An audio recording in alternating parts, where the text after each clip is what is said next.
मुसलमानों की नस्ल कुशी की धमकियां, साबका आर्मी चीफ का मोदी को खत। नई दिल्ली। भारतीय मसल्ह अफवाज के साबक 5 चीफ ऑफ स्टाफ, साबक फौजियों और बैरोक्रेट्स समेत 100 से ज़ायद दीगर अफराद ने खबरदार किया है कि हिंदुस्तान में मुसलमानों की नस्ल कुशी की खुली काल से मुल्क अंदरूनी तौर पर अदम इस्तेकाम का शिकार होगा और बैरूनी क़ुव्वतों के लिए हौसला अफजा बात होगी।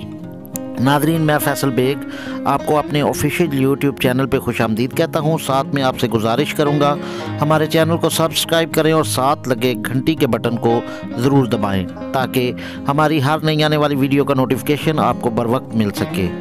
वीडियो को स्किप ना कीजिएगा, वीडियो मुकम्मल देखें। भारतीय सदर रामनाथ कोविंद और वज़ीर-ए-आज़म नरेंद्र मोदी को लिखे गए ख़त में उत्तराखंड के हरिद्वार और दिल्ली में ईसाइयों, दलितों और सिखों जैसी दीगर मजहबी अक़लियतों को निशाना बनाने का जिक्र भी किया गया है।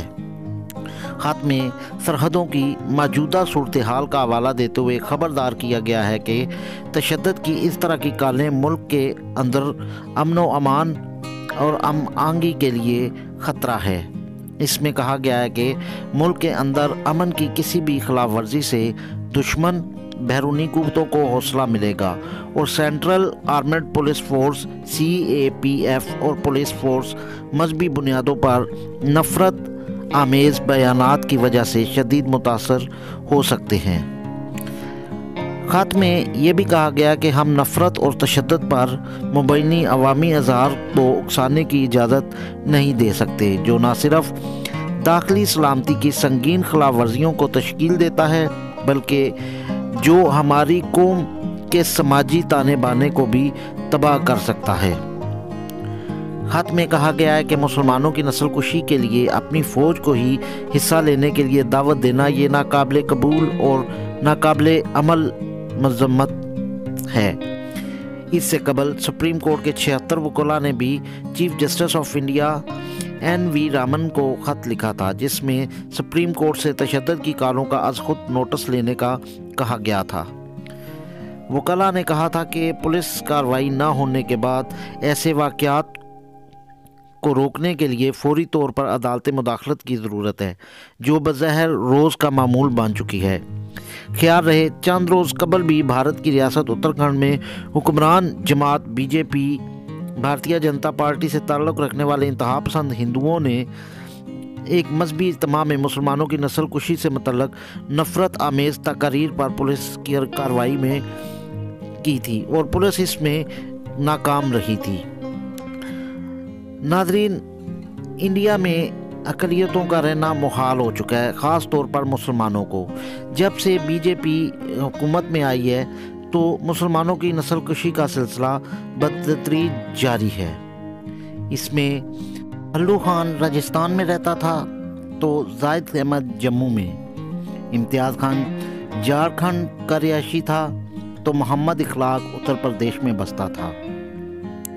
ये चारों भारतीय मुसलमान एक दूसरे से बहुत दूर थे और इनका आपस में कोई रिश्ता नाता ना था, बस इस्लाम ने इन्हें एक रूहानी डोरी में बांध रखा था। यही इनका जुर्म बन गया और वो जुनूनी हजूम के हाथों लर्ज़ा खेज़ जुल्म और सितम सहते हुए शहीद हो गए।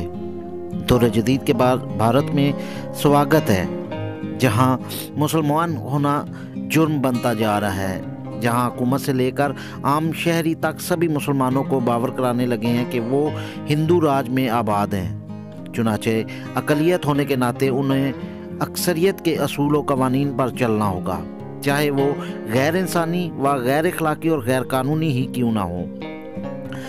भारत में तकरीबन 20 करोड़ के करीब मुसलमान बसते हैं। इनमें से 5 से 10% को छोड़कर बकिया मुसलमान गुर्बत, जहालत और बेरोज़गारी का शिकार हैं। 5 से 10% को छोड़कर बकिया मुसलमान गुर्बत, जहालत और बेरोज़गारी का शिकार हैं। वो छोटी मोटी मुलाजमतें करके अपना और अपने बच्चों का पेट पालते हैं। भारत में हिंदू कौम परस्ती का जिन नमूदार होने के बाद यही गरीब व मस्कीन मुसलमान नई आफतों की ज़द में हैं। मुसलमान होने के बायस अब इन्हें तालीम हासिल करने, मुलाजमत पाने और घर ढूंढने में मुश्किलात पेश आती हैं, खुसूसन कस्बों और देहातों में। ہندو انہیں اپنے ساتھ رکھنے کو تیار نہیں۔ شہروں میں بھی مسلمانوں کی الگ تھلگ آبادیاں نمودار ہو چکی ہیں۔ ان آبادیوں میں زندگی کی بنیادی سہولیات بھی میسر نہیں اور بیشتر مسلمان جانوروں کے مانند زندگی گزارنے پر مجبور ہیں۔ پاکستان جیسا بھی ہے، یہاں مسلمان آزادی سے اپنے مذہبی عقائد انجام دے سکتے ہیں۔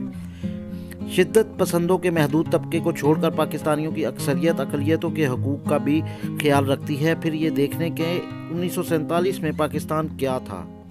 آج پاکستان ہزارہا کارخانوں، کمپنیوں اور کاروبار کے مالک ہیں۔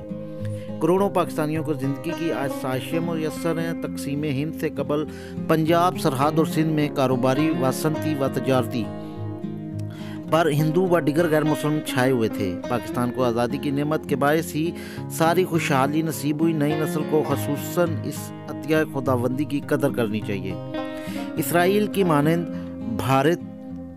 بھارت میں بھی مسلمانوں پر جو ظلم و ستم ہو رہا ہے وہ یہ سچائی۔ کافی سارے مسلمان ہندوستان میں کمپلسری کی زندگی گزار رہے ہیں، جو غربت کی لکیر سے بھی نیچے ہیں، اور جو اب اتر پردیش اور بمبئی وغیرہ میں مسلمان آباد ہوئے ہیں ان کے لیے الگ سے بستیاں بنائی جا رہی ہیں۔ ان سے اس قدر نفرت کی جاتی ہے کہ انہیں زندگی کی بنیادی سہولیات تک میسر نہیں۔ امید کرتا ہوں ناظرین میری آج کی ویڈیو آپ کو پسند آئی ہوگی۔ ویڈیو پسند آئے لائک، شیئر اور کمنٹس ضرور کریں۔ انشاءاللہ کسی نئی ویڈیو میں آپ سے دوبارہ ملاقات ہوگی۔ اجازت دیں اپنے میزبان فیصل بیگ کو۔ اللہ حافظ۔